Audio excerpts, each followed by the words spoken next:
The Butterfly Gate. Alara felt the hunger eating her up from the inside.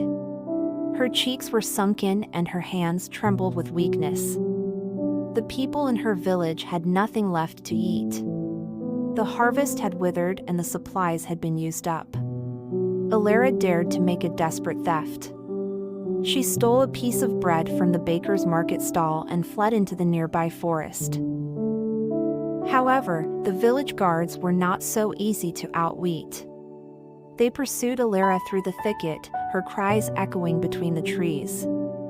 Alara ran, her lungs burning with exertion. The branches whipped her in the face and her feet sank into the boggy ground. The smell of damp leaves and earth filled her nose. Finally, she found shelter under an ancient tree. She leaned against the rough trunk and tried to calm her breathing. The guards were close. She heard their heavy footsteps, the cracking of twigs, the rustling of leaves. Alara felt the cold sweat on her forehead. But suddenly she felt the ground beneath her give way. A maelstrom of colors and lights enveloped her and she fell. When she opened her eyes, she found herself in another world. Majestic mountains stretched out above her and countless butterflies fluttered around her.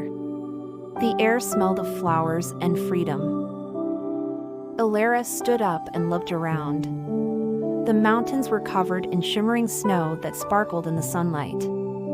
The butterflies fluttered around her, their wings shimmering in all the colors of the rainbow.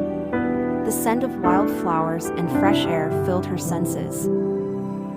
In front of her was a hill on which a lonely house was enthroned. It was a simple wooden house with a thatched roof. The walls were entwined with wild vines. Alara approached the house. The door was open and the man was lying on a bench in front of the house, asleep. His face was marked by age, but his features radiated peace. Alara woke him gently. He blinked and looked at her with kind eyes. Welcome, I've been waiting for you. But one day, everything changed. The air became heavy and the sky darkened. Alara sensed an ominous presence. The butterflies fluttered around anxiously. And then she heard the screams. The guards had found the Butterfly Gate. They had not come alone. With them came looters and arsonists.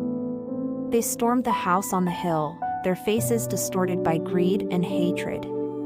Alara hid in the shade of the trees.